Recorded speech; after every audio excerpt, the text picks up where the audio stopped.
Sometimes the smallest changes can make the biggest impact. So here are 10 one-minute hacks to reset your spending and keep more of your hard-earned cash. Now, I'm not expecting you to do all of these hacks for every single purchase because that will obviously take more than a minute.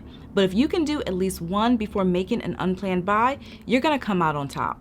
So one simple thing that you can do is pre-plan the next day's spending and set a spend limit before you even go to bed. So think about what you need to buy and then put a mental cap on how much you're willing to spend for the entire day. For example, maybe you realize that you just ran out of lotion or shampoo and you need to go to Target, or maybe you haven't treated yourself in a while and you decide to get a bagel on the way to work. Based on that information, you might decide that the most you're willing to spend today is $20. This quick check-in forces you to consider your purchases with a preset boundary, which helps you become more conscious of what you're spending on and making you less likely to buy on impulse. Additionally, you can decide how much you're willing to pay for something before you even look at the price tag. It is so easy to get caught up in a moment and completely ignore or justify a higher than expected price, especially if it's something you've been eyeing. But when you do this, what you're actually doing is allowing the retailer to decide if something is worth your money. But on the other hand, when you decide the max that you're willing to pay for something ahead of time, you're in control of that decision. So if you're shopping for a pair of jeans, you can say the most that I'm willing to pay for this is $60. So if you see something that's above that price, you'll already know to walk away. Before getting something, you can also take a moment and ask,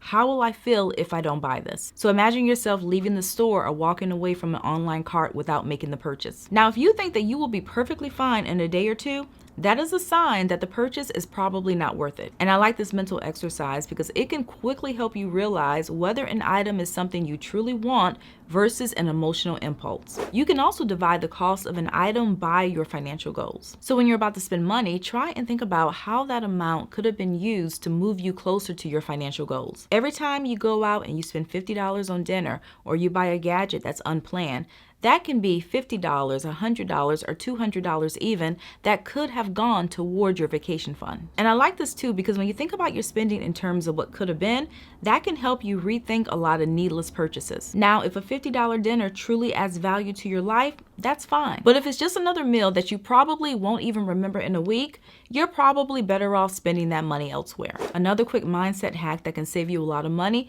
is replacing I need this with I want this before making a purchase. When we tell ourselves that we need something, that can actually create a sense of urgency in our mind as if we can't live without it. And that can happen even when an item is just a want. So this simple language change can help you pause and evaluate whether an item is truly essential. Before making an unplanned purchase, another trick that can help you appreciate the value of your money is to consider how long it would take you to save up that amount. And I absolutely love this because it forces you to connect your spending with the time and energy that it took to earn that money. And from here, you're forced to consider whether that purchase is worth the sacrifice. So if it doesn't feel like a good trade, skip it. You should also consider the real cost of the item. When looking at a price tag, sometimes we only focus on the number that's right in front of us, and we don't always consider the other costs that come along with that purchase, especially when we're buying something more expensive. So before buying anything, take a moment to calculate the real cost. Does the item need ongoing maintenance? Does it need its own insurance? Will you have to pay to transport it or store it? Once you add up all the extra fees, the item might not seem as appealing. Additionally, don't forget to consider the opportunity cost. And this is all about understanding what you might be giving up by making a certain purchase. Every single dollar that's spent on one thing is a dollar that can't be spent on another. So before buying something, ask yourself,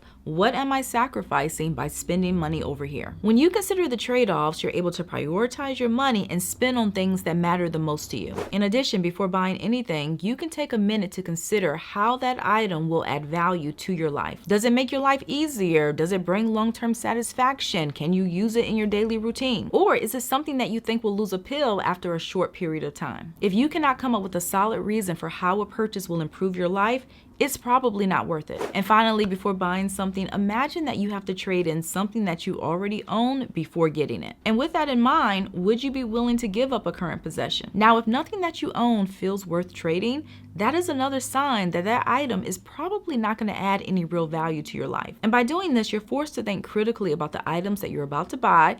Plus, it can help you appreciate the things that you already own. In the end, you want to make sure that every new purchase will enhance your life in some way and not just take up space or drain your bank account.